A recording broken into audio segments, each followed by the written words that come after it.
इस वीडियो को like, share और चैनल को सब्सक्राइब ज़रूर करें। सब्सक्राइब करने के बाद बेल आइकन को दबाना न भूलें, जिससे हमारे आने वाले सभी वीडियो की नोटिफिकेशन सबसे पहले आपके फोन पर आ सके। धन्यवाद। ओम श्री गणेशाय नमः। श्री परमात्मने नमः। सभी प्रभु प्रेमी श्रोतृवृंद, आप सभी को मेरा अनंत जय श्री कृष्ण, राधे राधे।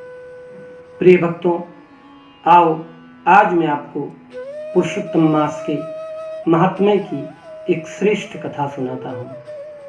सज्जनों, जिस तरह गंगा, यमुना इत्यादि पवित्र देव नदियों में स्नान करने से जो पुण्य प्राप्त होता है, जो तीर्थों में दर्शन करने से जो पुण्य प्राप्त होता है, समस्त यज्ञ करने से जो पुण्य प्राप्त होता है, वह पुण्य केवल पुरुषोत्तम मास में ब्रह्म मुहूर्त में स्नान करके इस कथा को श्रवण करने से सहज रूप में प्राप्त हो जाता है। इतनी इस कथा की महिमा है। आओ इसी पावन कथा को हम श्रवण करें। एक समय की बात है, सीतापुर नामक एक गांव था। उसमें एक सेठ और एक सेठानी रहते थे।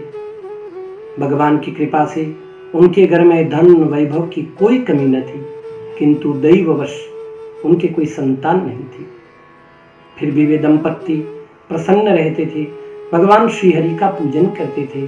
भगवान श्रीहरि के प्रति उनके मन में विश्वास था, आस्था थी और ये आशा थी कि श्रीहरि हमें कभी न कभी संतान अवश्य देंगे। वे व्रत उपवास करते जाते थे। एक बार की बात है, अधिक मास आया। वे दंपत्ति सोचने लगे, हम भगवान के सभी व्रत तो करते ही हैं, इस अधिक मास का भी पुण्य हम प्राप्त करें। ऐसा मन में संकल्प किया और अधिक मास का व्रत धारण किया। प्रातः जल्दी जगना, ब्रह्म मुहूर्त में जगकर स्नान करना, स्नान इत्यादि कर्मों से निवृत्त होकर घर में आकर अष्टकमल दल चावल का बनाना, उस पर एक सुंदर कलश की स्थापना करना, अपने हाथों से चंदन घिसकर उस कलश पर लगाना और भगवान शालिग्राम जी का पूजन करना, दिन में देव दर्शन करना, रात्रि में कीर्तन करना, ऐसा मन में संकल्प किया। एक दिन बीता। सेठानी सोचने लगी, यदि घर में कोई काम करने वाला हो तो देव दर्शन में और समय मिल सकता है, कथा श्रवण करने में और समय मिल सकता है। ऐसा मन में कल्पना की और अपने सेठ जी से बोली कि हे स्वामी, आप मेरे लिए एक बहू ले आओ। सेठ जी हंसने लगे, भाग्यवान, बिना पुत्र के बहू कहां से आएगी? सेठानी बोली, मैं कुछ नहीं जानती, किंतु मुझे बहू चाहिए, क्योंकि मैं देव दर्शन करना चाहती हूँ, अधिक से अधिक भगवान की कथाओं को सुनना चाहती हूँ, इसलिए घर में कोई काम करने वाला व्यक्ति अवश्य चाहिए। और हाँ, आप जाइए, प्रयास करिए, और कोई पूछे तो आप उन लोगों से कहना कि हमारा पुत्र काशी पढ़ने गया है और 1 महीने बाद आ जाएगा। सेठ जी की आंखों में आंसू आ गए।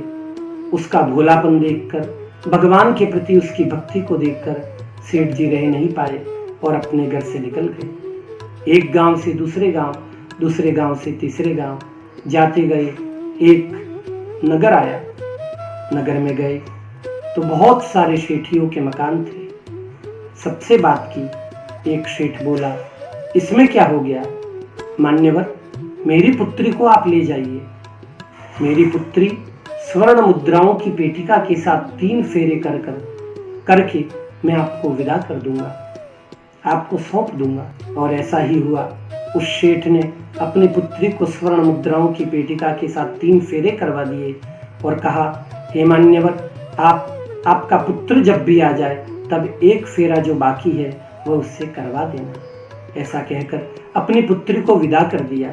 वह पुत्र वधू और ससुर सीतापुर लौट आए। पुत्र वधू को आता देखकर सेठानी के मन में हर्ष उमड़ पड़ा, प्रसन्न हो गई। अपनी पुत्र वधू का स्वागत किया और कहा, हे पुत्र वधू, ये पूरा वैभव तुम्हारा है, तुम चिंता न करो, आनंद पूर्वक यहाँ रहो। और बहू भी आनंद से रहने लगी।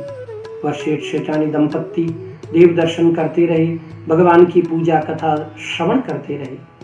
एक समय घर में मूसल की आवश्यकता पड़ी तो वह पुत्र वधू पास के घर में गई और जाकर बोली, भाभी जी, मुझे घर में मुसल की आवश्यकता है। आपके पास मुसल हो तो मुझे दीजिए, मैं आपको कुछ देर में वापस दे दूंगी। वह स्त्री बोली, अरे बावली, मुझे तू कैसे भाभी जी कहती है? तेरे जो सास ससुर है उनके तो कोई पुत्र है ही नहीं, फिर मैं कैसे तेरी भाभी जी हुई? इस बात को सुनकर वह बहू घर पर आई और सारा काम रहने दिया और रोने लगी। जब वे सास ससुर दंपत्ति घर आए तो देखा सारा काम ऐसे ही पड़ा है और बहू रो रही है। आकर बहू की पीड़ा को जाना और एक युक्ति सोची और शेठानी ने बहुत सारी चाबियां बहू के हाथ में दी और शेठानी बोली, बहू, मेरे घर में 7 गोदाम है, जिसमें 6 गोदाम धन धान्य सोना चांदी हीरा जवाहरात सूखे मेवे और अनाज से भरे हुए हैं, किंतु 7वां गोदाम मत खोलना। बहू चाबियां लेकर गई, एक एक गोदाम को खोला तो जैसा शेठ शेठानी सास ससुर ने कहा था वैसा ही पाया। उसके मन में जिज्ञासा हुई कि सासू जी ने मुझे 7वां गोदाम खोलने का क्यों मना किया है। कौतूहलवश उसने उस गोदाम को खोल दिया। जैसे ही गोदाम को खोला तो देखा अंदर एक दिव्य प्रकाश था, अलौकिक आभा थी। एक महापुरुष आसन पर बैठे हुए थे, उनके हाथ में ग्रंथ था, सामने भगवान पुरुषोत्तम का मंडप बना हुआ था, एक सुंदर दीपक प्रज्वलित हो रहा था। वह स्त्री स्तब्ध रह गई। वह दिव्य पुरुष बोले, हे देवी, आपको आपके सास ससुर ने मना किया था, फिर भी आपने इस गोदाम को क्यों खोला? स्त्री बोली, हे महापुरुष, मुझे क्षमा करें, मैंने कौतूहलवश ये गोदाम खोल दिया, मैं देखना चाहती थी इसमें क्या है। वह दिव्य पुरुष बोले, हे देवी, आपके जो सास ससुर हैं वो मेरे माता पिता हैं और मैं अध्ययन में अभी व्यस्त हूँ। मेरे अध्ययन में अभी कुछ समय लगेगा। जब मेरा अध्ययन पूरा होगा तब मैं आऊँगा और फिर आपके साथ बचा हुआ एक फेरा पूरा करूँगा। ये बात उस वधू ने सुनी। सुनकर उसका मन रूपी मयूर नृत्य करने लगा, हृदय रूपी समुद्र में आनंद की हिलोरें उठने लगी और वह बाहर आ गई। गोदाम को बंद कर दिया, आकर अपने सास ससुर की सेवा करने लगी। दिन बीतने लगे, 1 मास पूरा हो गया। शेठ शेठानी ने कहा, पुत्र वधू, हम उद्यापन करना चाहते हैं, पूरे नगर का भोज करना चाहते हैं, तुम जाओ और सबको आमंत्रित करके आ जाओ। पुत्र वधू पूरे नगर में गई और सबसे कहने लगी, मेरे सास ससुर ने पुरुषोत्तम मास का व्रत रखा था जिसका उद्यापन है और मेरा एक फेरा भी होना है, आप सभी हमारे घर भोजन करने अवश्य पधारिएगा। पुत्रवधू की बात सुनकर ग्रामवासियों ने सोचा, बेचारी बावली हो गई है इसलिए ऐसा कहती है। उसके प्रति संवेदना व्यक्त करके सभी लोग उस दिन आए। जब सब लोग आ गए तो पुत्रवधू अपने सास ससुर से बोली, जाइए आप अपने पुत्र को बुला कर लाइए। सास ससुर सोचने लगे, अब क्या करें, पुत्र तो है ही नहीं, पुत्र कहाँ से लाएं। जब सास ससुर वहीं खड़े रहे तो पुत्रवधू ने ही कहा, आप रुकिए, मैं उन्हें बुला कर लाती हूँ। ऐसा कहकर वे भीतर गई। 7वां गोदाम खोला। महापुरुष वहां खड़े हुए थे और कहा, चलो। साथ में आ गए। उस दिव्य पुरुष को देखकर शेठ शेठानी समझ गए कि भगवान पुरुषोत्तम ने हम पे कृपा की है, स्वयं प्रभु हमारे पुत्र बनकर आए हैं, बड़ी कृपा है। और उनकी वधू के साथ उनके एक फेरा जो शेष था वो फेरा भी हो गया। इस तरह भगवान ने अलौकिक कृपा की। हे सज्जनों, देखिए, पुरुषोत्तम मास का व्रत करने से, इस विश्वास के साथ, दृढ़ के साथ, श्रद्धा के साथ व्रत करने से भगवान पुत्र बनकर भी आ जाते हैं, तो अन्य साधनों का तो क्या कहना। इसलिए हे प्रभु, आपसे प्रार्थना है कि आप जिस तरह शेठ शेठानी को फलीभूत हुए, उनके प्रति जैसी आपने कृपा की, सभी भक्तों के प्रति जो आपका ये व्रत रखता है, सभी के प्रति आप ये कृपा करना। बोलो पुरुषोत्तम भगवान की जय। कृष्ण कन्हैया लाल की जय।